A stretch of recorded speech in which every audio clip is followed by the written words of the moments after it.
Good morning. Hi. Good morning, everyone. Sige.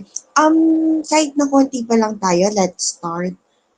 Since naka-record naman ito, we will just give the clip to your classmates para at least kahit hindi sila naka-attend, they will be able to get the instructions, lalo na dun sa mga activities na kailangan ninyong tapusin for the fourth quarter. So let me just remind you, this discussion is actually for Module 1.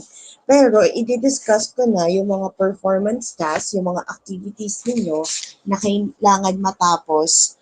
And according to Sir Balboa, if I'm not mistaken, if hindi i-move, kailangan matapos ang inyong mga tasks on or before June 22. Why mas maaga kayo? Kasi graduating kayo. So, ibig sabihin, mas maaga dapat ma-compute ang inyong mga grades for the filing ng records ninyo para at least ma-identify kung sino yung mga gagraduate and hindi gagraduate. And I hope all of you will actually graduate. Possible naman. Yun. So, siguro we'll start now. The power of media and information.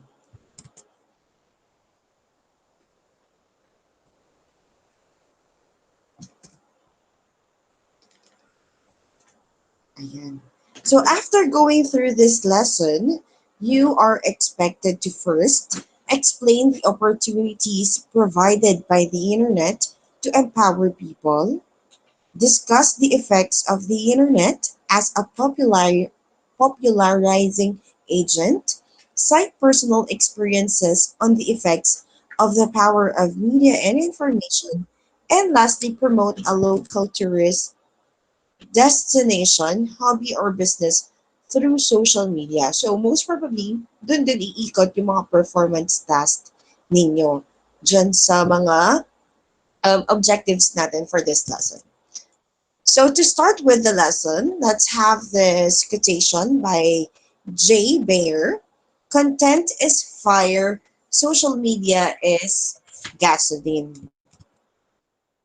Yan. So with this one, it is actually true, 'di ba? Now, when you already have the content, it's good.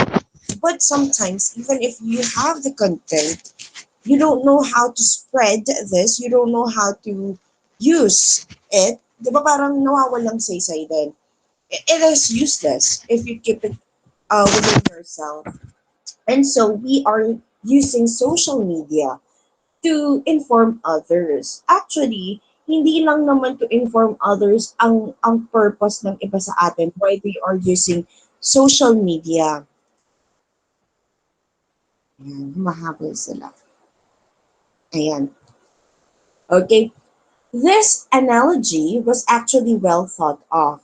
Social media is not like any ordinary fuel. It is an efficient energy source that gets your engine running nicely and optimizes its power. Just think about us. The social media service as cars loaded with high octane fuel. Surely we will be going places at top speed, wouldn't we? Because of the internet, never has information been as accessible as ever. And it is not just us receiving info, it is also us enabled to spread info like wildfire. So, ano ibig sabihin nun? Ibig sabihin, because of the social media, we can actually share it with not only with our community, okay, not only with a specific number of people, pero po pwede natin actually spread yung information na to with a mass population, with a very wide number of people, right? And you can actually control this. Kaya nga lagi kong sinasabi, even with our empowerment technologies days, okay, to be careful of what you post because your audience could be unlimited. Yes, sinashare mo yan within your friends, but now, nauuso kasi yung tinatawag natin pag-screenshot. And once you commit mistake, ang hirap ng ibalik yon. That's why we really need to be careful. We need to be vigilant with all of the things that we post online. Ngayon, actually, our lesson is revolving around what we call the citizen journalism. Narinig nyo na, or nakikita nyo ba sa GMA News yung News Cooper? Pwede kayong sumagot sa chat box if nahihiya kayong mag-unmute. Pero nakikita ba ninyo na may segment ang GMA News na News Scoop, di ba? Actually, that is one form of citizen journalism. Okay? Yung mga news scoopers na yon, they were not trained to be journalists. Hindi sila kamukha ng pag-aaral ni na Mel Chanco or ni Mike Enriquez. Okay? Perhaps they don't have background, di ba, of what journalism is talaga. But they are being featured because they have something to share with the public. Na minsan pampag-good vibes lang, minsan to give information, minsan to actually get attention for the government to take action on a specific problem. Ganon ang citizen journalism. So with this one, actually with the sharing of the author of the original module, okay, she actually shared yung mga scribbles or yung mga vandals sa mga wall. Di ba marami tayong nakikitang vandalism? Ayan. Actually, ang naisip natin when we say vandalism or yung mga scribbles na to, very annoying. 'Di ba? Kasi ang ganda na ng wall, ang ganda na ng mga establishment, and then suddenly you would see this. It's really annoying. And if I'm not mistaken, there is this recent news sa LRT or MRT wherein vinandalize nila yung bagong gawang MRT, and that is actually not good.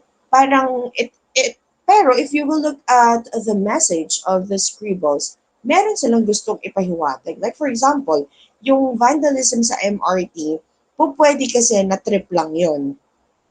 Pwede din na it's an expression that we are against of this. Diba? Just like here in the picture, ayan, di ba nauso yung mga yan? Nauso yung um, Black Lives Matter. Kasi nga, in other country, there is this what we call discrimination, lalo na sa race ng mga tao. And so, when you say scribbles or vandalism, pwede kasi that they are not promoting products, but they are actually promoting ideologies or demands. For example, yung mga laborers natin, kapag nag-ask sila ng salary increase, yung mga rights nila. So, something like that. So, with this, dahil sa mga rants nila, dahil hindi sila makakuha ng parang formal dialogue with the authorities, with the right authorities, they opt to do such thing. And kahit na unwanted, minsan, di ba, just because of this, nagiging viral, nakukuha nila kung ano yung gusto nilang makuha, which is the attention from the authorities. So, let's talk about the definition of citizen journalism. So, the first, these definitions were actually from Mayor Keith Marimbe Mukundu of 2018. So, with the first definition, ayan, the gathering and reporting of news by people who are not trained as professional journalists by Hermans Verger and the Hanans of 2009. So just like what I've said kanina, wala silang background on how to do journalist talaga, or journalism, I mean. So, how about you? Have you experienced sharing an information which you think is parang makakatulong naman sa public, or it could raise awareness sa public? And then, nakita nyo na medyo napansin siya ng tao. Meron ba kayong post na gano'n sa Facebook? You can answer by unmuting your microphone or po pwede din naman sa chat box.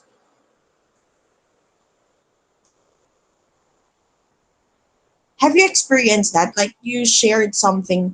Ako kasi mahilig ako, hindi naman rant, pero mahilig ako mag-post dati when it comes sa truck.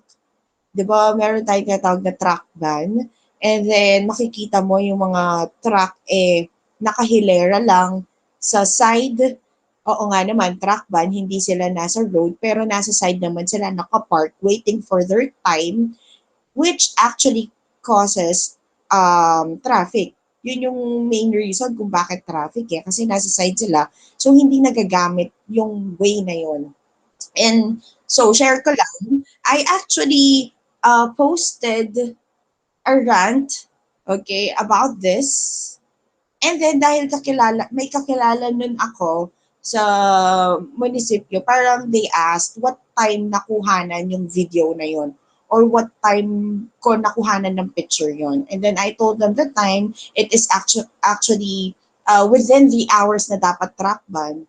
So na-alert. So with that, I actually saw na I could use this platform in informing the authority, the right authority, with these problems. 'Di ba? Ang simple lang niya, pero it made an impact. Hindi ko naman sinasabi na,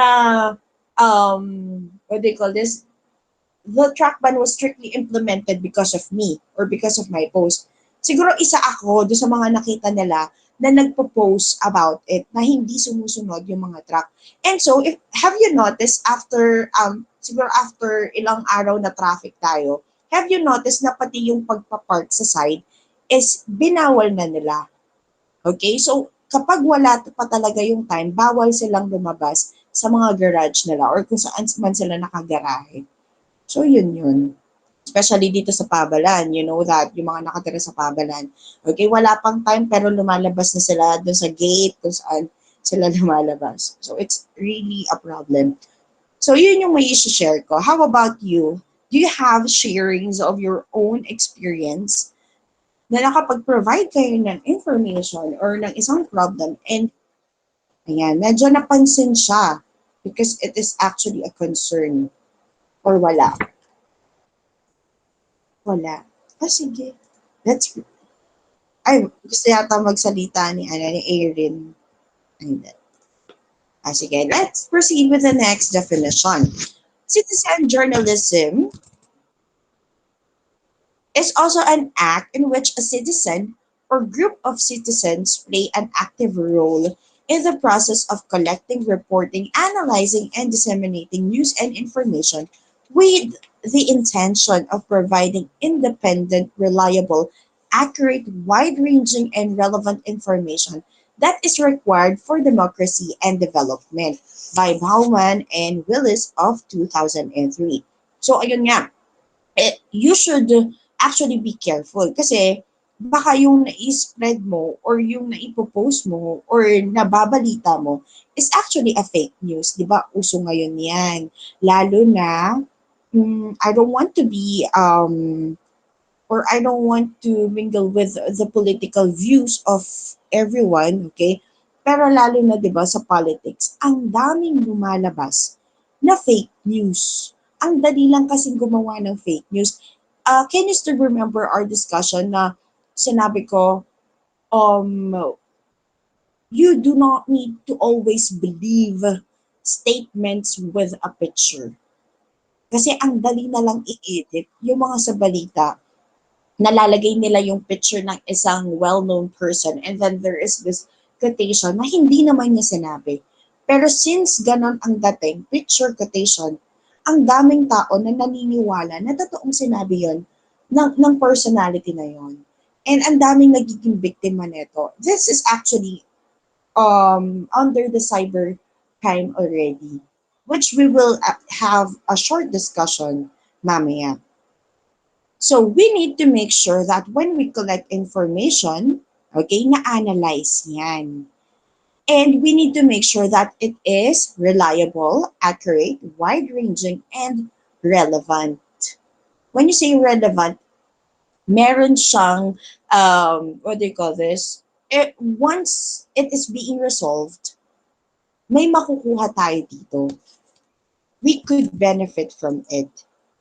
So another definition of citizen journalism, it is an alternative and activist form of news gathering and reporting that functions outside mainstream media institutions, often as a response to shortcomings in the professional journalistic field, which uses similar journalistic practices but is driven by different objectives and ideals and relies on alternative sources of legitimacy than traditional or mainstream journalism by Liev Rue of 2013.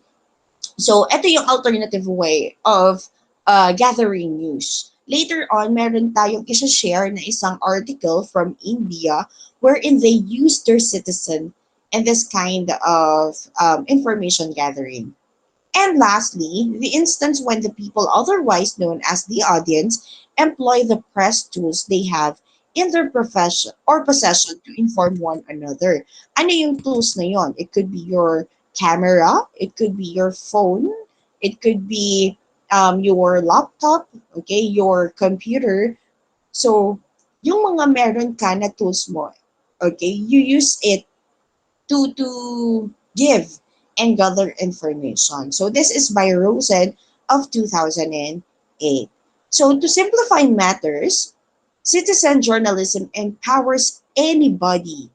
So it could be you, it could be me, it could be anyone through modern technology and connectivity to create, enhance, or verify media on their own or with others. We have a term here called watchdog. Actually, saan nyo ba naririnig yung watchdog? Have you heard of this word or term?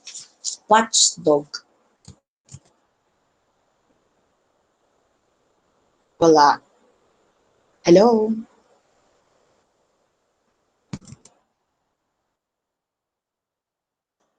Or do you have an idea what a watchdog is?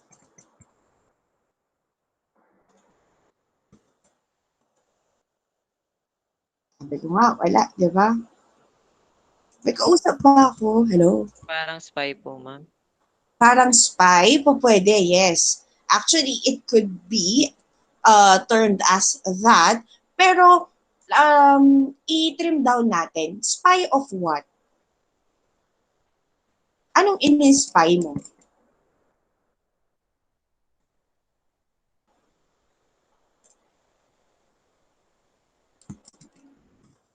Data po na nafi-filter po. Ano? Data pong kunwari ma'am, yung mga scene po sa balita na hindi po napapakita. Okay. That could be one. Okay po pwede. Actually, you're right. We usually use the word watchdog in government. Okay? Yung mga, kasi 'di ba ang media, later may papakita akong what do you call this? Editorial cartooning na pinapakita yung role ng media, especially sa mga politicians. Ayan. Admit it or not, ang media natin, medyo nalilimit din sila sa pagbabalita. May mga, kaya nga meron tayong tinatawag, or yung ibang tao, tinatawag yung ibang media outlet na bias. Kasi pinapakita lang nila kung ano yung gustong i-project ng ilang politicians. I don't want to be biased as well. Pero have you noticed, sa GMA, actually, I've noticed na pinapakita naman nila both sides.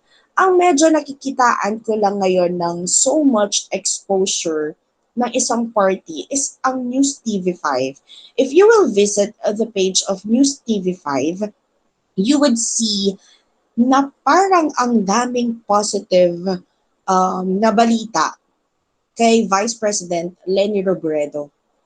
But kapag may mga nagagawang mali sa administration, you would also see na ang bilis ng report nila or ng pag-post nila doon sa news na yon. Like for example, yung sa police na may binaril. Have you seen that? Twice na yan, di ba?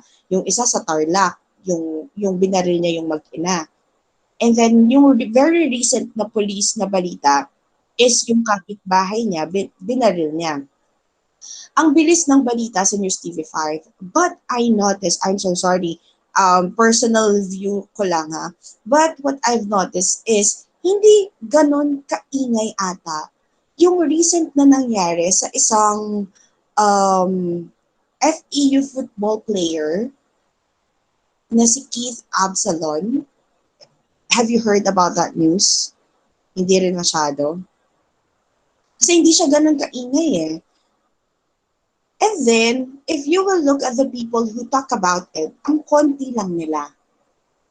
Unlike kapag ang may problema ay ang government or ang mga police, ang daming personality na fini-feature nila dun sa page nila. Like for example, yung mga artista like Liza Soberano, Maris Racal, Alessandra De Rossi, even the other celebrities na hindi naman ganun kasikat, they would feature their statements sa Twitter. Hindi naman yan nagpapapress con pero kinukuha lang nila yung mga statement nila sa mga social media lang din ng mga artista na to. Pero you would never see an artist na furniture nila na nagsalita against the act of the NPA or the communist na nakapatay dun sa mga civilian. So you see, somehow I could say na parang oo nga, parang napaka-bias ng ilang media outlet. That's my personal view again. Okay? When you say watchdog kasi, it is an individual or a group na minamanmanan nila yung galaw ng government or ng isang company or ng isang grupo which are illegal. So parang naghihintay ka na magkamali, naghihintay ka na meron silang magawang illegal or mali. And then, you would actually broadcast it. Yun yung role ng mga watchdog na tinatawag natin. So tama naman yung sinabi ni Michael, parang spy sila. Okay? That is actually their job. Okay? To make sure that this group, the government, the companies, okay, do not act illegally or irresponsibly. Yan. Next. Ayan, ito yung sinasabi ko kanina that I'll be sharing to you na nasa module naman ninyo. By the way, on Monday, yun yung next distribution natin ng modules. Yung 4 na modules na sinend ko sa inyo, yung module 1, module 2, and module 3 and 4 na magkasama, ibibigay lahat yon on Monday. With this is actually from India by Devansh Mehta, April 29, 2020. So this is already during the pandemic. Impact-driven journalism during the pandemic. Honestly, sino na yung nakabasa sa inyo sa article na to? Hindi ko naman siya babasahin ngayon. I-summarize lang natin siya. Wala pang nakapag-start mag-answer. Ang busy nyo, no? Nakikita ko sa mga post ninyo how busy you are, lalo na ngayong 4th quarter. Kaya nga, ang konti lang ng activities na nilagay ko sa media para naman medyo hindi kayo mahirapan. Sige, summarize lang natin. Itong impact-driven journalism during the sobrang tambak, I understand. Nakikita ko nga, di ba nga gumagawa kayo ng checklist? By the way, magbibigay din pala ako ng checklist dito sa media para pagka-receive nyo ng mga modules ninyo, and then every time na nag-a-answer na kayo ng activity, chine-check nyo na lang, nakamonitor kayo kung ilan na lang yung mga hindi nyo nagagawa dito sa media and info. Konti lang naman sila. Ayun. So with the impact-driven journalism during the pandemic na publish, okay, this is actually a discussion kung paano na-develop yung parang hotline ng India. So ganito yan. Most of the places sa India kasi, hindi yan nakaka-access sa TV or sa kahit anong gadget. Maraming pa rin ang mga places na walang ganon. And so, ang ginawa nila is yung mga merong tools to do so, sila yung ginawa nilang para mga journalist. So, every time na may nakikita silang problem, ire-report yan doon sa tinatawag nilang CGNet Swara. And then, Once na nai-report yan, yung CG Net Suara, hahanap yan ng solusyon. Kunwari, yung report is kailangan ng attention ng government, then they would actually refer it sa government. And then sa government, magte-take ng action, pupunta sa lugar na yon. Paano ba nag-start yan? Nag-start actually yan during the COVID-19 uh, yung pandemic na. So dahil takot na takot yung mga tao sa India, 'di ba? Ang dami ng population din 'yan.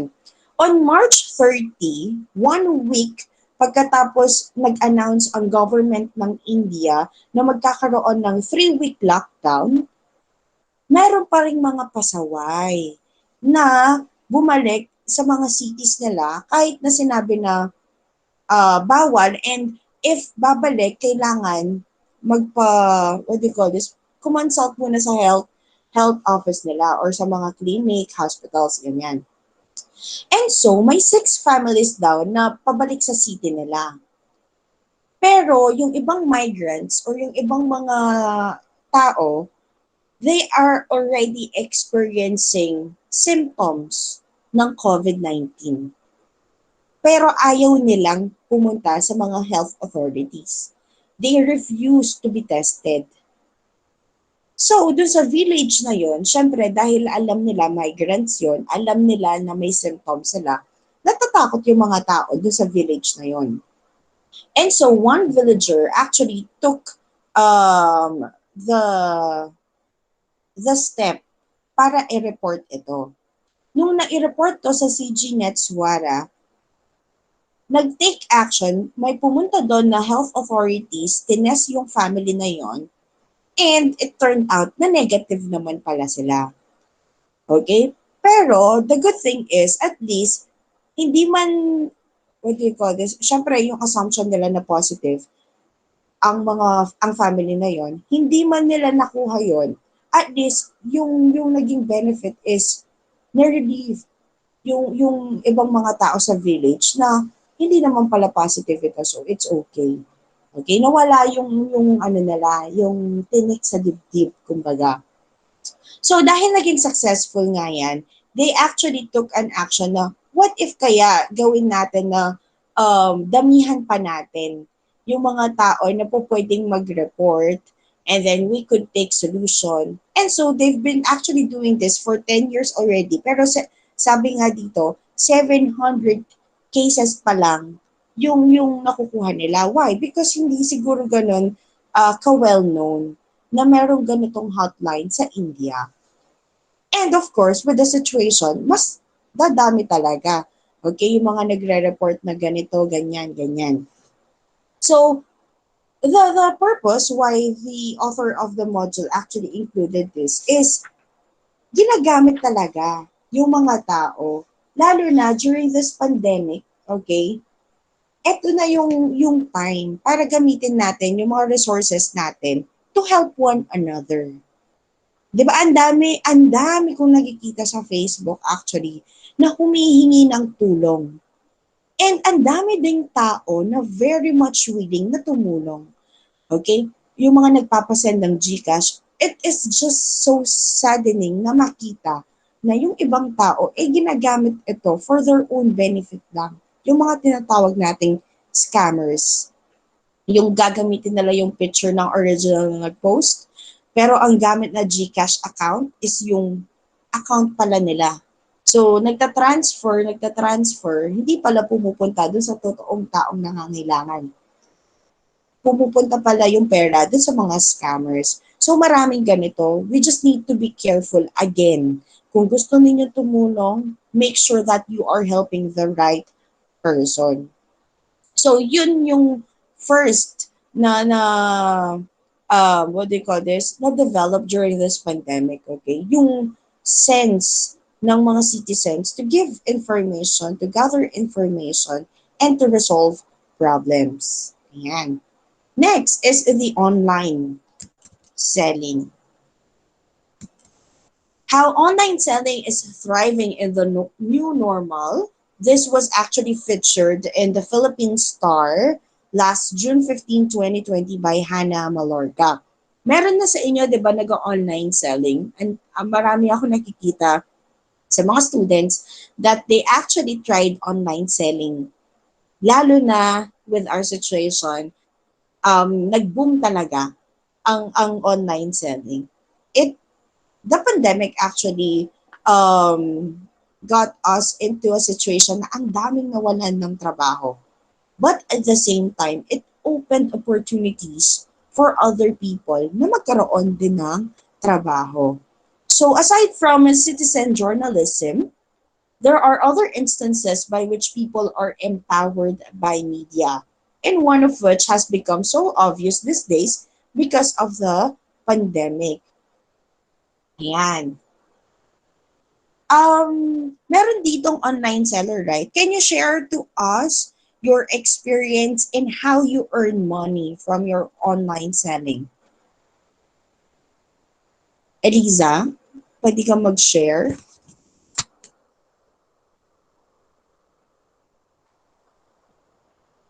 Hello? Hello?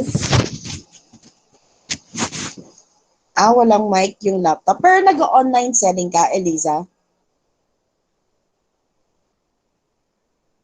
What do you usually sell?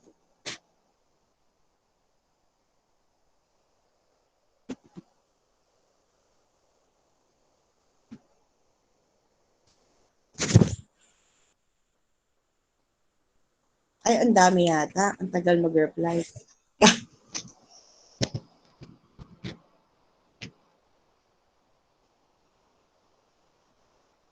Iba-iba po. Actually, sometimes I could see Eliza posting, nag-avail kasi ako. Yung mga, yung mga Netflix, what do you call this? Spotify, diba? Canva, ayan. So, hindi lang, ayan, yung mga premium accounts, oo. Hindi lang actually items na tangible, yung mga pwede nating ibenta. It could be services as well. So, benefit naman, hindi ko alam kung daya yon or what, because we're not buying from the store itself. Pero, I actually bought one or two from Eliza. Ayan. Si Erin. Si Erin ang maraming products dito. Erin, alam ko may Po. microphone ka. Ayan. Ano yung mga usually binibenta mo, Erin? Ngayon po halos lang po, beauty products. Beauty products. And when did you start online selling? June po yata.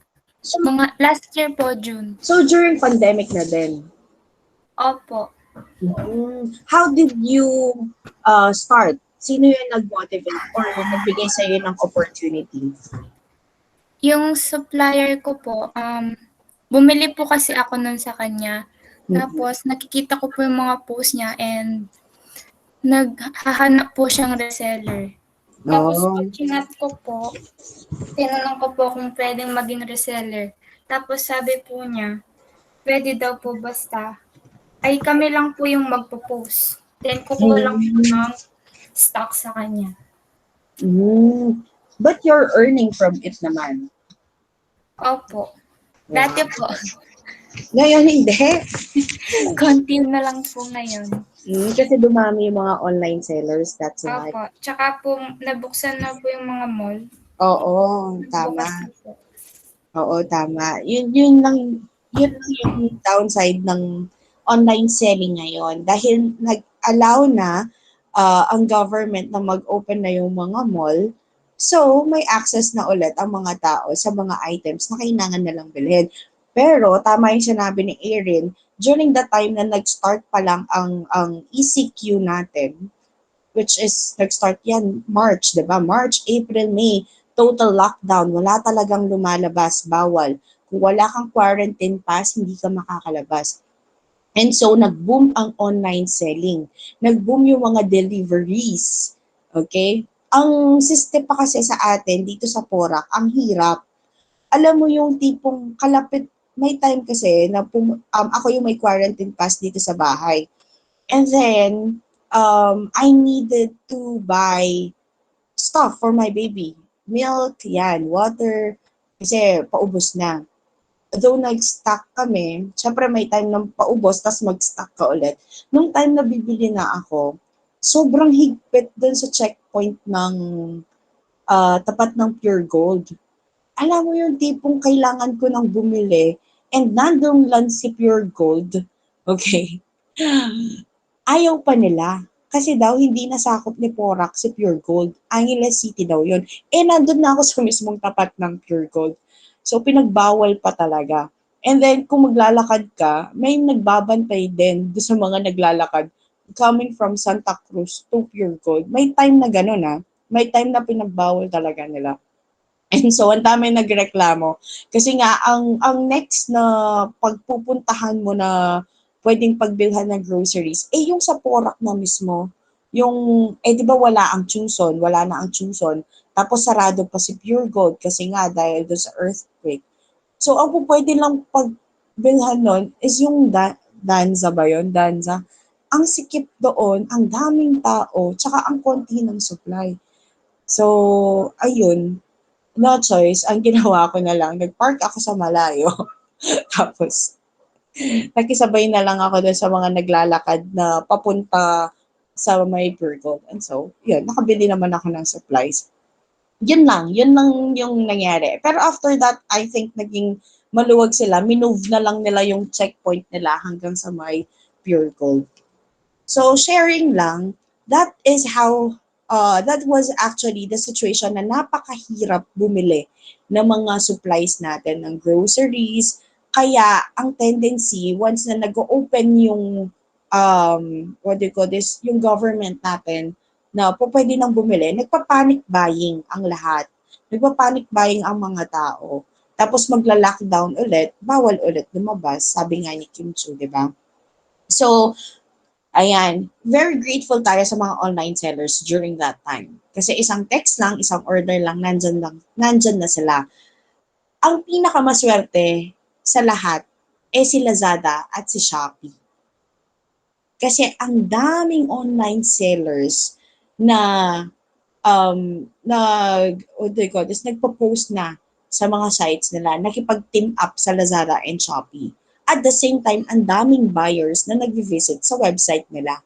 So you see, how much kaya ang ina-earn ni Lazada and Shopee in a day. Not only that, pati ang mga Grab food natin, Food Panda, yung mga food deliveries natin, nag-boom din. Ang daming companies na nag-open for deliveries kasi bawal ang dine-in.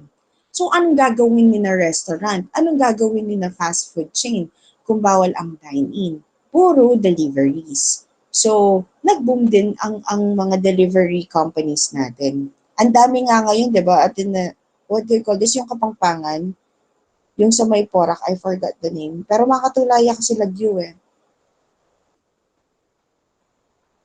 Mataas po yung rate nila Shopee and Lazada. 5%? Talaga? 5% po ng price ng product. Oh, I see. Kaya pala talagang yumaman ang may-ari ng Lazada. Oo nga, I heard na nagkakaroon sila ng, kasi di ba nagkakaroon na sila ng profit by just clicking the website. Nagkakaroon pa sila ng profit sa mga sellers kapag nakakabenta. Makukuha lang nila yung commission nila once the item was already delivered and paid by the client. So, ganun. So, according to Eliza, 5% ang ang commission nila sa mga price ng product. Ang taas. I heard umaabot pa yung ibang products, lalo na kung official store sila. Umaabot pa ng 20% ang commission nila. Grabe. Sobra naman. Ayan. So, now, let's proceed. So the growth of e-commerce platforms, even though various e-commerce platforms were established pre-pandemic, its identity strengthened since the start of quarantine. And according to Mr. Carbonell, okay, who shared the significant growth of Lazada, according to him, So far, we see a lot of demand. We're also seeing people who are more interested in starting their businesses online. I think this will continue even after quarantine. And if you think about it, these trends have always been present. Ang nangyari lang ngayong quarantine, na-accelerate siya, which is actually true. Present na si Lazada and Shopee even before pandemic, pero mas nag-boom sila ngayong pandemic na hindi nakakalabas ang mga tao.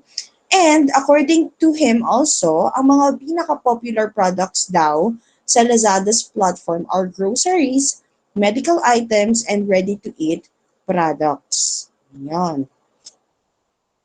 So lumaki yung volume nila compared before, and we're still a long way to go before online shopping becomes the predominant channel for us. But I think we're going to see a lot of acceleration there. We're very excited to see anong magiging trend nito. So, I also believe personally na after this pandemic, hindi yan maaalis. Okay, magiging part na ng what do you call this, ng system natin, si Lazada and Shopee, lalo na sa mga tao na nasanay na hindi lumabas and nag-order na lang online. Which is very convenient. Mas mahal, pero convenient. Imagine mo, yung pamasahe mo, yung effort na pagpunta sa mall, okay, yung time na kakainin, papunta at pabalik sa bahay, 'di ba? And then, you're risking your health pa. Kasi hindi mo naman kilala kung sino yung mga makakasalamuha mo doon. So, I think it's a win-win situation. Kumikita si Lazada, hassle-free naman sa part ni buyer. Ayan. So, transitioning from traditional shopping methods to online. So, this pandemic has caused many businesses to transition to online to cater to its customers. So, sabi ko nga kanina, from the products, okay, to the restaurants, to the services, okay, nakukuha na natin yan online. Ayan. So, let's discuss the first activity muna. Activity number 1. Let us set into Philippine context the power of citizen journalism. Now, your task is you need to gather 3 different news items posted by Filipino citizen journalists from social media platforms that went viral and were broadcast in any of the major Philippine networks. If possible, include a screenshot as an evidence. So, ito yung format natin. Okay, balikan nyo yung mga naging viral news. Tapos nakita ninyo na feature siya sa mga media outlets natin. Okay, and then, ayan, sagutin nyo lang ito. First, who contributed? Always makikita naman ninyo kung galing yan sa citizen tapos naibalita sa mga media outlets natin. Meron siyang credit to the owner, di ba? Credit to, tapos yung nag-post. And then, when was it published? Where did it happen? And lastly, you just need to narrate ano ba yung nangyari. Okay, why did this news considered to be viral? Or why did you choose this news? Okay, ikukwento mo lang. Very short lang naman. And then, you include a screenshot of this. So, 3 ganito ang gagawin ninyo. Please, as much as possible, huwag kayong magkopyahan. Kahit na pareho yung news, makikita ko naman dun sa what happened kung pare-pareho ang inyong sagot. You narrate it based on your understanding. Hindi sa understanding ng kaklase mo. Okay? So, that will be the first activity. Second, before the second activity, tourism.com. Ayan. So, ayan. Kilala nyo ba ito? Si Apo Wang Od, yung nagtatattoo gamit yung traditional way. Okay, yung pag-ink niya, ayan. Medyo naughty si Apo Wang Od, as you can see in the picture. So with this one, even with the tourism, ayan, isa sa mga naapektuhan talaga ng pandemic, yung ating tourism. Because people cannot go to places. Even now, ang higpit. Sa Baguio, if I'm not mistaken, kung pupunta ka, and if you're going to stay days doon, kailangan mo ng ma-swab test bago ka nila i-accommodate sa mga hotel nila doon or sa mga oo, sa different hotels or buildings doon. Pero kung one day visitation lang, kung hindi ako nagkakamali, okay lang naman na pumunta na sa Baguio. Pero dati, before the setup na ganito, okay, nung sobrang strict, if you want to go to Baguio, kailangan talaga ng swab test, kahit no one day ka lang. Pero ngayon, sa mga magstay na lang ang swab test. Imagine, gagastos ka ng papunta doon, gagastos ka pa sa swab test kasi hindi yun libre. Because it's for leisure, kaya ikaw ang magbabayad. Okay? So, this is the another field na may downfall at the same time, nag-benefit din. So, you would agree that with the media and information, what do you call this? Yung mga tao na gustong mag-visit sa isang place, ang dali lang sa kanila na pumili ng lugar na bibisitahin. Bakit? Magsa-search lang sila sa internet, di ba? Magsa-search lang sila kung saan yung magandang places. Like for example, pupunta ako sa Vigan. Saan kaya doon ang mga magagandang places? Mag-search ka lang. And then you would see mga vlogs na nagre-recommend ng mga places. And syempre, ang unang titignan mo dyan, lalo na sa mga katulad natin na millennials, ang una nating titignan, Instagrammable ba yung place? Okay, pwede ba natin itong i-post sa social media? Maganda ba siyang tignan? Okay, and one of which na naging viral din is si Apo Wang-od. So, na nakita nila si Apo Wang-od na ang dami nang nagpo-post, pati yung mga artista pumunta na sa place niya. Even with the foreigners, pumunta na sila kay Apo Wang-od just to experience yung traditional way of inking or putting tattoo. I have a friend who has a business na um, nagsa-service yung mga van, yung mga ganon. Kunwari, pupunta sila sa Baler, tapos mag-a-arkila sila ng van. Okay? And kasama din yung driver, yan. There was one time na ang naging promo niya is papunta kay Apo Wang-od. This is honest. Okay, honest testimony. Ginawa niya talagang tourist spot si Apo Wang-od. Nagpo-post siya sa Facebook niya, next schedule going to Apo Wang-od. Ganitong day, ganitong time, and then magkano. Tapos, magpo-form siya ng 12 packs.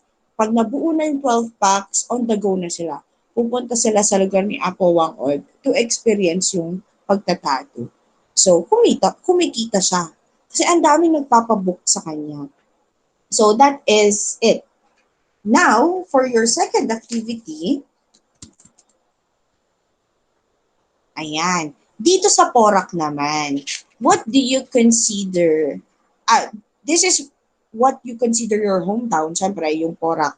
Now, you need to promote your hometown as a tourist attraction. Ano yung ipopromote mo dito sa Porac? Sige po, pwede na din sa Angeles. Pero as much as possible, kung kaya naman sa Porac, marami naman dito sa Porac, mag-focus kayo dito na lang. Okay? You can use the best picture that you can access. Kung meron kayo sa phone nyo, much better. Kung wala talaga, pwede naman kumuha sa mga online sources. So, pwede kay Google o kaya yung mga friends mo na nakita mo nag-post. Ayan, hiram ka ng picture. And then, you explain why this deserves to be visited. Bakit kailangan itong mapansin at mabisita ng mga taong hindi naman taga dito. So, this is an example. This is from Laguna. Okay, so for example, this one, Calamba may be known for its hot spring resorts, but sometimes going back to the basics is much more overwhelming. Isn't it the best that the best things in life are free? Ayan. So, ito yung Laguna de Bay in Barangay Sucol. So, yung nagsalat nito, finiture niya yung small natural hot spring pond na pinupuntahan na libre lang. So kayo din, what can you suggest na pwedeng bisitahan ng mga tao outside Porac? It should be 3 paragraph long. First paragraph will be your introduction. Second paragraph will be the body. So this will explain kung bakit mo napili yung lugar na ito.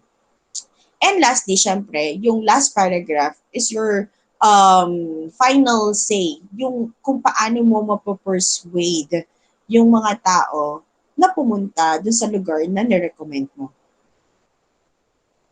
Ayan. And lastly, for the assessment ng Module 1, 20 points. First part, you just need to write T if the statement is true and F if the statement is false. And then second part, okay, you just need to write ABC. So vloggers are powerful media and information advocates. Their content that they share can influence public opinion, mobilize netizens to make a stand and command a choice. Now, there will be 10 items which are short narratives of online content created by YouTube vloggers. Based on the narratives, you need to identify kung si vlogger ay isang watchdog, B, tourism promoter, or C, commerce influencer.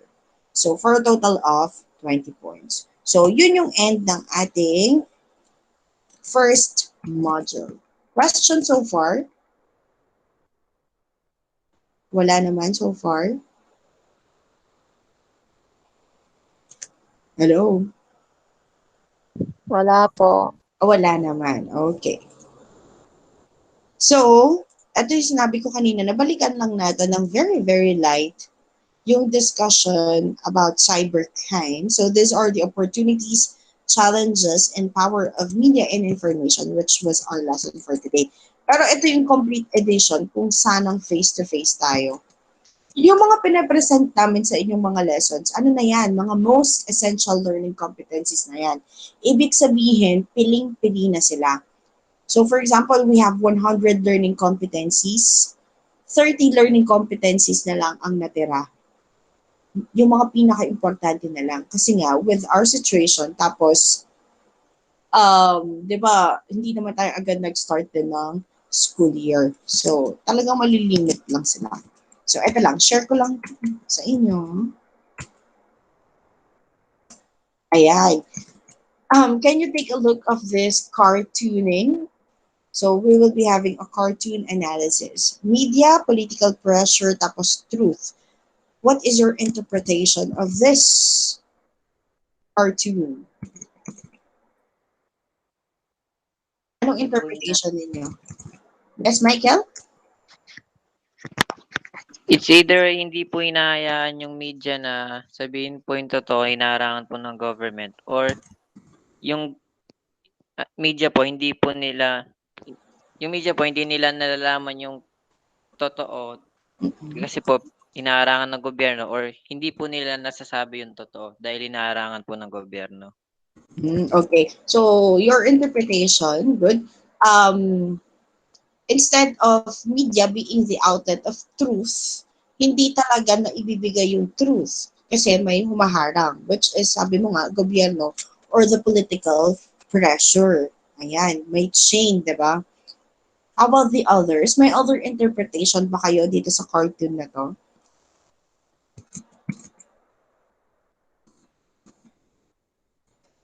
And do you think this is true? Ayan pala yung follow-up question. Do you think totoo ba yung pinoproject ng cartooning na ito? Meron pong instances, ma'am, na totoo po.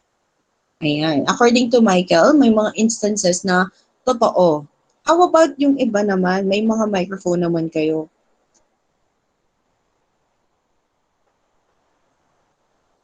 Si Ferisa na nag-a-answer kanina.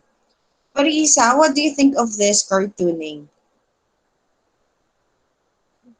Parang ano lang po din ma'am, katulad po ng kay Michael na hindi po agad parang mapapalabas sa mga tao yung isang information na dadalhin ng or na ginagawa po ng media kasi po bago po nila ito palabas, may mga parang nagche-check po tapos parang halimbawa about po sa politics, yun pong naharangan po sila ng mga government na minsan hindi po nasasabi Mm-mm. ng totoo yung sa mga mamamayan yung mga dapat malaman, ganun po. Mhm. Tapos minsan, And do you agree with this, Felisa?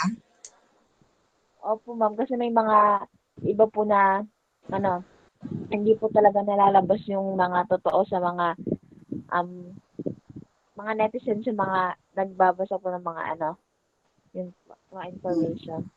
Okay. So, part B, totoo. Okay. Opo. Meron bang ibang answer?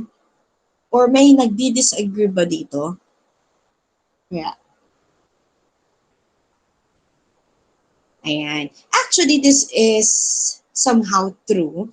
And tama yung interpretation ninyo. Ang mga media outlet natin, minsan, they cannot reveal the truth to the public because they are being pressured by the government or other politician. Okay, hindi lang naman government na administration kung sino yung nakaupo.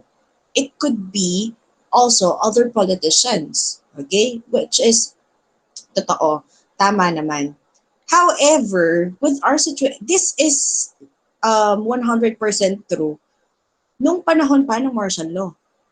Kasi very, what do you call, strict talaga. Okay? Until such time na pinagbawal na ang ibang media outlet na maglabas ng news nila or information. Nagtalaga na lang sila ng specific media outlet na po pwede. And then, syempre, ang ipoproject nila is kung ano yung gustong iproject ng government.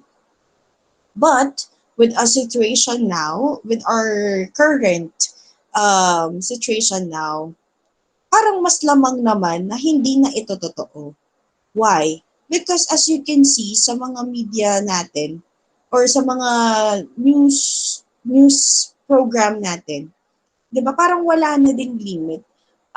Kumbaga, they can say or they can already post news na against a government.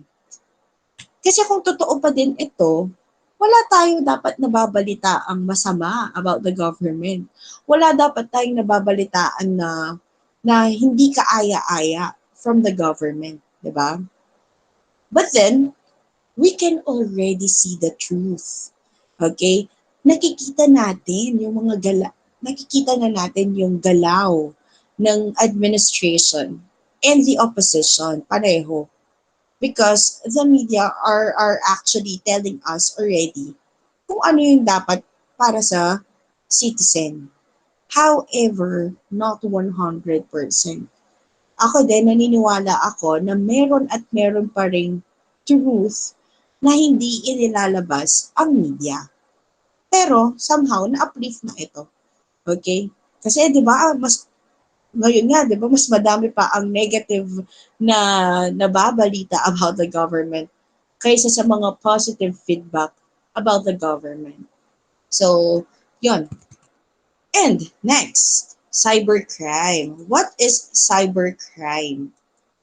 Ayan. Cybercrime is the use of a computer as an instrument to further illegal ends. So this is a criminal activity or a crime that involves the internet, a computer system, or computer technology. So once na ginamitan mo na yan ng technology and you used it in for illegal action, we already call that as cybercrime.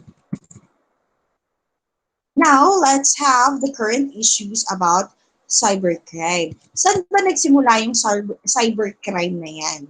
Okay, and anong coverage niya? At the same time, ano yung pwedeng maging parusa? Okay, with sa mga tao na lumalabag sa cybercrime law. Wait, asan na ba yun?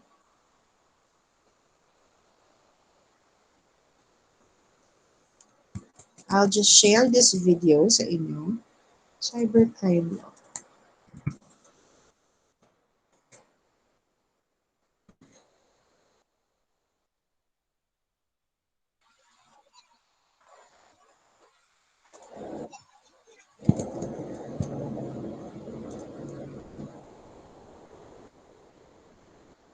Ayun. Nakikita ba?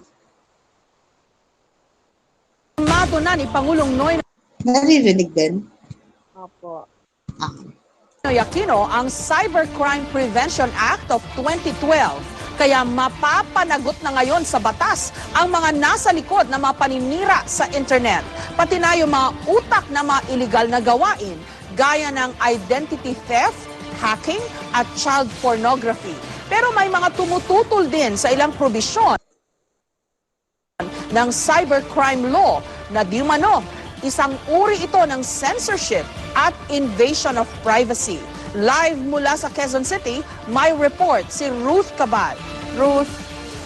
Jessica, dito nga daw sa bagong batas ito ang Cybercrime Prevention Act, inaasahan ng gobyerno na mas mapapalakas ang laban at pagsugpo sa mga krimen sa computers at sa internet. Pero may ilang grupo na may pag-aalinlangan sa ilang probisyon nito. Sa Cybercrime Prevention Act of 2012, pinalawig ang definisyon ng ilang cybercrimes na wala sa mga dati ng batas. Ilan sa mga ito ang cybersquatting o yung pagkuha ng domain name na nakaregister na at meron ng nagmamay-ari. Computer-related identity theft o paggamit, pag-iba o pagbubura ng identifying information ng isang tao o anumang grupo. Cybersex ang direkta o didirektang pagpapakita ng sexual organs o sexual activity gamit ang computer na may kapalit na pabor o konsiderasyon. Unsolicited commercial communications o spamming na pagbibigay ng electronic messages para magbenta ng mga produkto na wala namang consent o pahintulot mula sa recipient, walang source at may mapanlinlang na impormasyon. Any privilege, any right is subject to abuse, di ba? Depende. And that's why meron tayong enforcement mechanism doon. Pinalalakas din ng batas ang parusa sa ilang krimeng ginawa sa pamamagitan ng computer. Halimbawa, child pornography at libel. Ang kagandahan nga nito with the passage of that law, nagkaroon talaga ng black and white, nagkaroon talaga ng batas na nakasulat, na talagang rektang tumutukoy doon sa mga tinatawag nating cybercrimes. Ang Kabataan Party List nagulat raw sa pagkakasama ng libel, lalo pat sinulong nila ang pagtatanggal nito kasama na ang cyber defamation at threats. I-martial law nga ang bansag nito sa bagong batas, lalo pat ngayon hindi lang media kundi ang publiko, yung mga nagbablog o nagtutweet, pwede na rin daw makasuhan. Lahat na ng gumagamit ng internet, ng computer systems, pwedeng maakusahan ng libel. It could restrict, it could curtail freedom of expression in the country. Ano ibig sabihin ito? Gagamitin ito to silence the critics in the government? Pero ayon sa eksperto sa cybercrimes, meron naman daw pamantayan bago pa maituring na libelous ang isang pahayag sa computer o internet. At mapoprotektahan pa rin naman daw ang freedom of expression kung kontra sa isang public figure o event ang mga gagawing pahayag. Define niya na sa malicious imputation of a vice, crime, or defect. No? So essentially nga parang paninirang purik against sa isang tao. Basta fair comment on public events. Ano yun? I think pasok yun.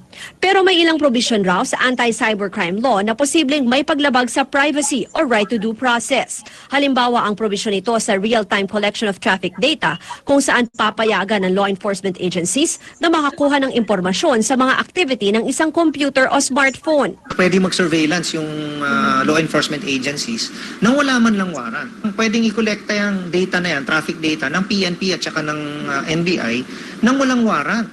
Nakakabahala rin daw ang probisyon na kahit base lamang sa prima facie evidence ng paglabag sa batas na ito, pwede nang ipag-utos ng DOJ ang pag-restrict o pag-block ng access sa computer data, halimbawa raw sa isang website. Kung ma-determine nila isang site, either infringing or whatever, violates libel, ibablock nila. So parang naging censor ngayon ng DOJ. Parang hindi yata maganda yon.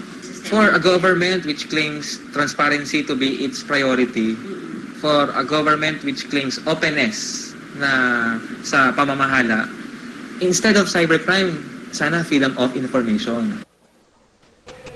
Jessica, umaasa rin naman itong mga na-interview natin na pag nilabas na yung implementing rules and regulations nga nitong batas, ay mas magiging malinaw na at mas magiging defined na or maa-address naman yung iba nilang pag-aalinlangan. Samantala, may parusa itong violation itong act na ito. Depende sa kung anong krimen. May katapat yan na penalty sa jail at ganun din yung fines of about 200,000 to 500,000 pesos. Jessica. Okay, Ruth, pero itong lahat ng debating ito, parang moot and academic na kasi it's already a law. Ang tanong ko, nung bang pinag-didiskusyonan ito sa Kongreso, ay narinig ang lahat ng mga arguments na naririnig natin ngayon?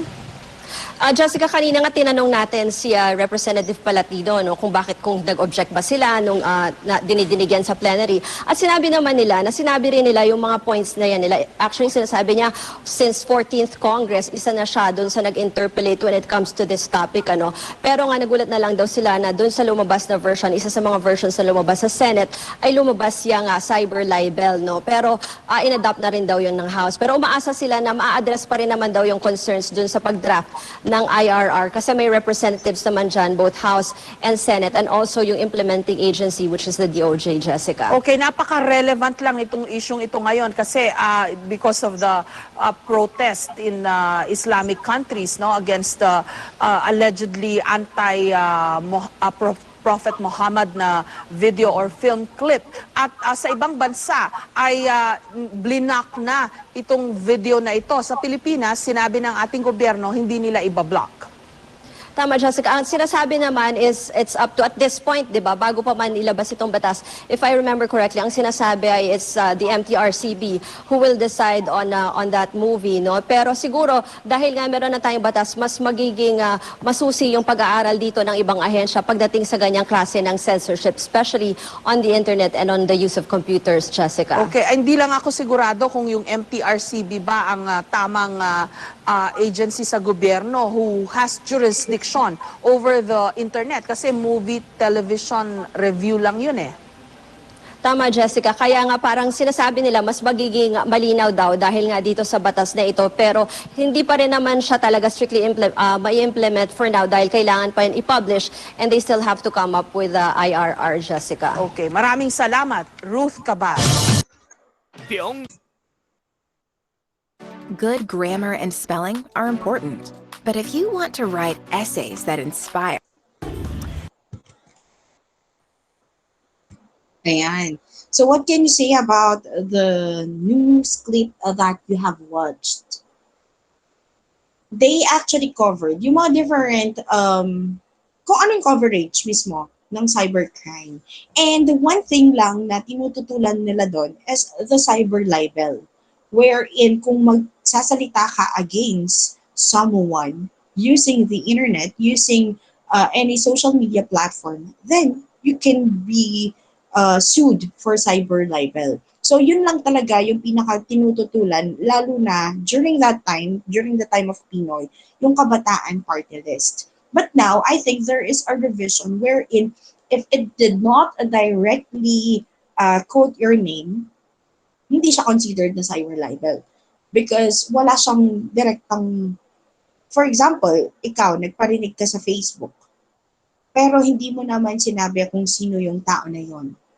Kahit na alam ko, for example, ako pala yun, kahit na alam ko na ako yung pinapatamaan mo, hindi pa rin kita pwedeng kasuhan ng cyber libel. Kasi wala namang pangalan na nakasulat doon. Kahit na very obvious sa description mo, kahit na very obvious sa situation natin na ako yun, I cannot actually sue you for cyber libel because it did not directly give me the name. Okay? Hindi mo naman mention yung name ko. So, wala akong laban doon. Ganun yung naging provision nila when it comes to cyber libel. So, yon. Ngayon, there is also another video clip wherein isang call center agent naman ang na-charged under cybercrime law. Bakit kaya? Let's see. Kapamilya, meron ng naitalang unang kaso ng paglabag sa anti-cybercrime law. Isa kasing dating call center agent ang nakapag-withdraw ng pera mula sa mga umano'y illegal na transaksyon sa internet. Ibandila mo, Caroline Bongkin. Gamit ang internet, nakakuha si Carla Marines Ignacio ng 150,000 pesos na remittance mula sa Philippine National Bank sa Guam. Ayon sa manager ng PNB doon, May 13, nakatanggap sila ng email na nagsasabing nagkaroon ng transaksyon ang bangko sa mga terorista. Sinabi niya na kami sa FBI kami.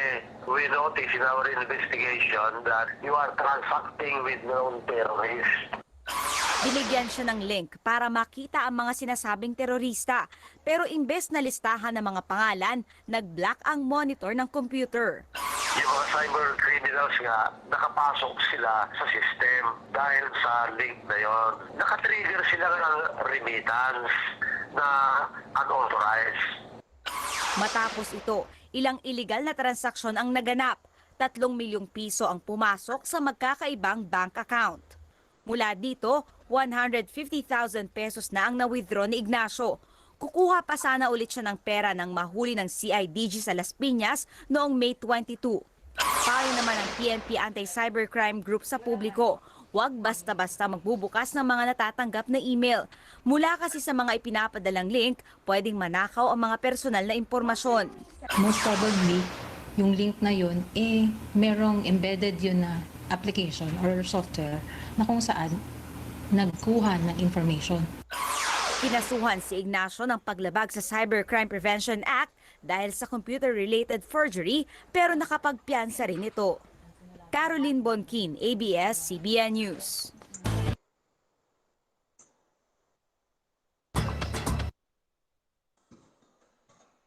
Ayan. So that was actually, according to Karen Davila, diba?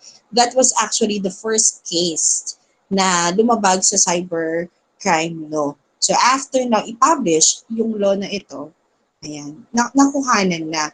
And it was already punishable by the law, kaya lang, dahil mababa lang yung fine para makalabas, nakapagpiyansa yung ating what do you call this, suspect. Ngayon, that is one way on how to fish information. Yung mga email na hindi naman natin alam.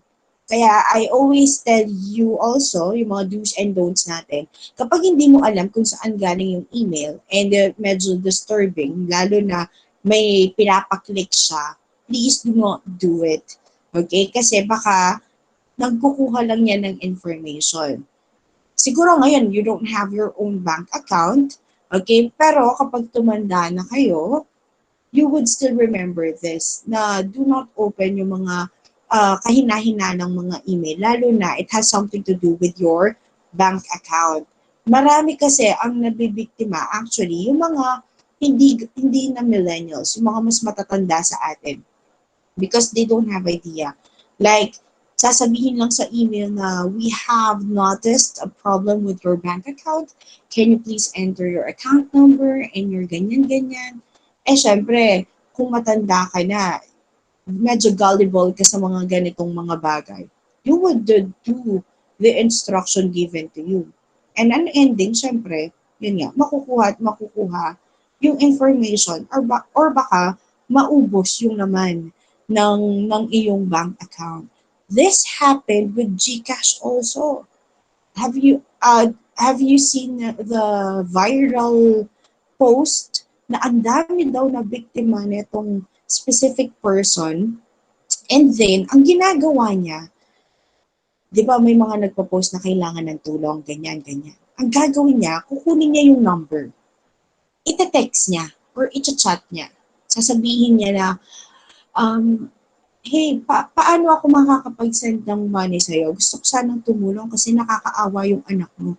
Ganyan, chu. May BDO ka ba? And then sasabihin nung nangangailangan ng tulong na, wala akong BDO, sa GCash lang kasi kami tumatanggap ng ganyan. Ganun ba? Nasa BDO na kasi ako eh. Magta-transfer na sana ako sa account mo, ganyan. Wait lang i-ask ko lang yung manager kung pwede ba yung BDO to GCash. Tapos, after a while, magre-reply siya na, sabi ng head dito sa BDO, kailangan daw i-provide yung GCash mo, ganyan-ganyan. Ibibigay yung number. Tapos, magte-text daw sa'yo yung head para daw dun sa confirmation, ganyan-ganyan, chu-chu-chu-chu. May magte-text. Ibibigay netong nangangailangan yung verification code. Ibibigay niya. Yun pala, ina-access na nitong suspect yung GCash ni victim. Yung palang verification code na yun, ibig sabihin, ino-open niya na yung GCash niya using his device, using his gadget. Kasi di ba para ma-open mo yung isa pang GCash sa ibang device, kailangan ng authentication code, kailangan ng, yung parang verification code. Pag nakuha mo yun, ite-text yun sa original number. Pag nakuha mo yun, ma-open mo na yung GCash dun sa gadget mo, dun sa phone mo. Ang ginawa pa nitong nakakainis talaga. Tinransfer niya lahat ng nalikom na tulong ni victim dun sa GCash niya, dun sa account niya. So you see, ang daling mapaniwala, lalo na yung mga tao na talagang nangangailangan, yung mga desperado na sa tulong. Imagine, siguro kung wala ka talagang idea, mapapaniwala ka na nasa BDO na to. May God bless pa siya. Ay, nako. Nakita niyo na ba yun? I'm sorry yan tuloy. Na ko sa inyo yung sentiments ko. But that is actually one way on how they could fish information sa atin. Nakita nyo na ba yun? Naging viral yun eh. Well, anyway, let's have another one. Ito naman, it has something to do with sexual activity. Yung tinatawag nating Anti-Voyeurism Act. Okay, when you say voyeurism, it is actually parang sasuggest ka ng isang sexual activity by showing mga naked photos. Ayan. Sa Anti-Voyeurism Act naman, you are not allowed to share photos, naked photos, or videos ng partner mo na wala siyang consent. So, usually nangyayari to kapag nag-break na kayo, tapos bilang ganti mo, ganyan. So, let's see, ano yung mga punishment? What are the punishment for violating this act? Inireklamo ho ng isang babae ang kanyang mister matapos umanong ipakalat nito sa Facebook ang Mister yan Mister, ibig sabihin kasal sila. kanyang pribadong larawan. Kaya ngayong umaga, Attorney Gabby, good morning, yan ang ating pag-uusapan. Ano ba yung maaaring kaso laban sa ganitong pagkuha at pagkalat ng mga masiselang video? Well, of course, hindi natin masisiguro pa yata kung sino dapat imbestigahan. Pero, unang-una dyan ang paglabag ng RA 1995 or ang Anti-Voyeurism Act. Diba?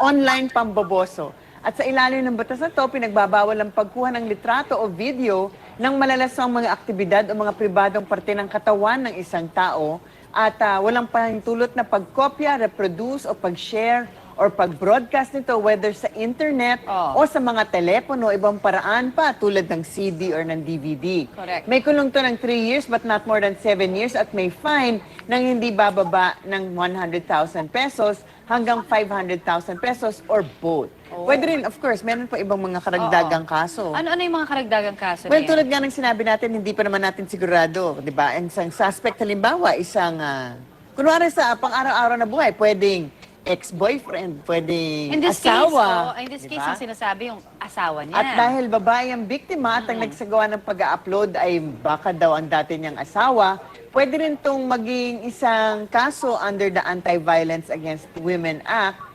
na yung RA 9262 na dahil ito ay isang form of harassment na siyang nagre-resulta sa emotional or psychological distress ng isang biktima. So ito ay isang form of abuse against women na hindi physical pero pinagbabawal sa ilalim ng batas na may penalty ng 6 years and 1 day to 12 years na kulong and of course meron pa ring fine up to 300,000 pesos. At kung ang kaso ay sa ilalim nga ng Anti-Violence Against Women, kahit na hindi mo kunan ng video ang biktima, ganun din ang kulong. For example, pinagbusohan mo, sinilipan mo sa bintana. Correct. Diba?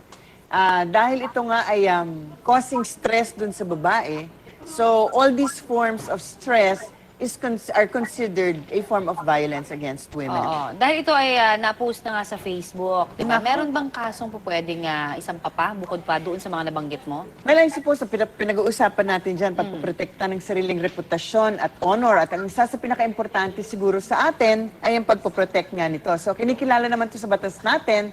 So, sa tanong na maaari bang magkaso, oo naman, unang-una isang kasong civil for damages. Okay. Pero ang mas malaking issue ay whether or not may posibleng kasong krimen for libel on the internet. Sa ibang tao kasi, hindi na sapat ang makakolekta lang ng pera, halimbawa, para sa isang kaso ng paninirang puri. In the end, this is what Right. it is, di ba? So essentially, ito ay libel na define sa ilalim ng Article 352 ng Revised Penal Code. At ito nga nagde-define ng libel. Basically, ito ay public and malicious imputation of a crime, a vice, or defect, whether totoo o hindi. Or, in the end, kahit na anong bagay na makakasira sa reputasyon or honor ng isang tao. Oo nga naman. So, at pwedeng tong lahat na to, pwedeng sabay-sabay Pati i-file. yung mga nanonood, pwede rin bang kasuhan, di ba? Pwede rin yan. Ibang issue naman Oo, yan. Yun na nga. Kaya huwag din natin tangkilikin. Well, sabihin na Karma rin natin yan. na tuloy-tuloy lang ang ganitong klaseng harassment sa kababaihan kung pinapanood natin. Correct Kasi may yan. tumatangkilik. So mas mabuti pa, huwag na nating panoorin. Tama. Alright, very well said. Maraming Maraming salamat. Ayan. So with that, okay, as you can see, kahit na asawa mo na siya, if there is no permission to do so, or kahit na permission, ba't mo naman gagawin yun? Bakit mo naman i-share yung picture ng asawa mo na hubad-hubad, diba? So, it is under or Anti-Voyeurism Act. Ayan. So, hindi lang yun, diba? Meron pa siyang sinabi na it's also against, pasok dun sa act natin, yung harassment na natanggap ng asawa niya, protection against women and child, yun eh, if I'm not mistaken, yung Republic Act 9262. So, patong-patong na kaso, ang pwedeng makuha once they actually do this act. Kaya wag nyo nang gawin. Mga boys, okay, respect your partner, sabi nga nila.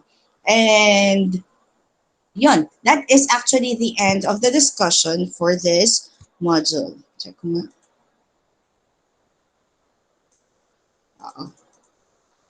There is actually a performance task here, pero hindi ko na siya pinagawa kasi it's another infograph and I know sawang-sawa na kayo sa paggawa ng mga infographics. Hindi lang sa subject ko, but with other subject as well. So I just eliminated it. Alam ko naman na very well skilled na kayo sa mga ganitong task. So do you have question?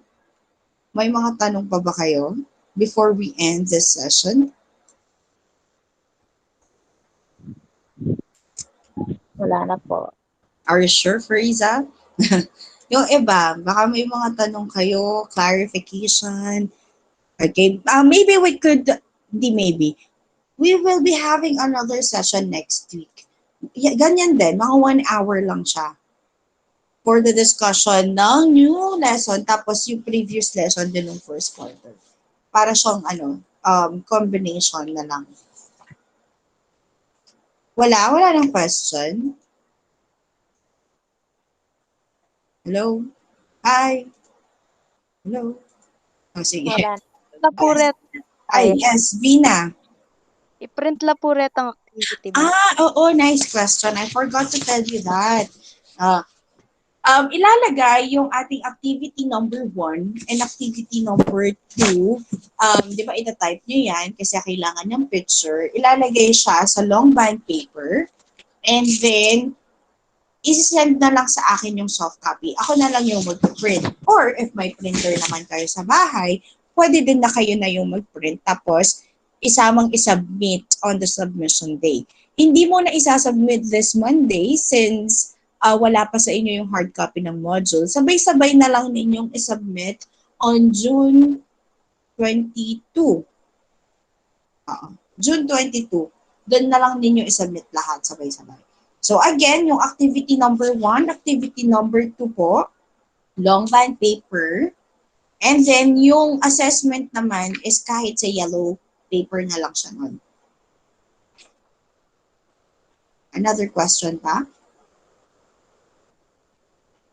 Ulitin ko sa activity number 1, kailangan tatlo. Tatlo po ang news items na ilagay ninyo. And then sa activity number 2 naman, isa lang. Isang tingin ninyong tourist attraction dito sa Porac. And then, you need to write a narrative about it. Introduction, body of the paragraph, why did you choose that area? Okay, and lastly, how are you going to persuade people to visit the specific place? So if you don't have question, I think that's it. Thank you very much for attending our supplementary online class. And I hope you have a great lunch and a great day. Thank you. Thank you po. Thank you very much. Bye-bye.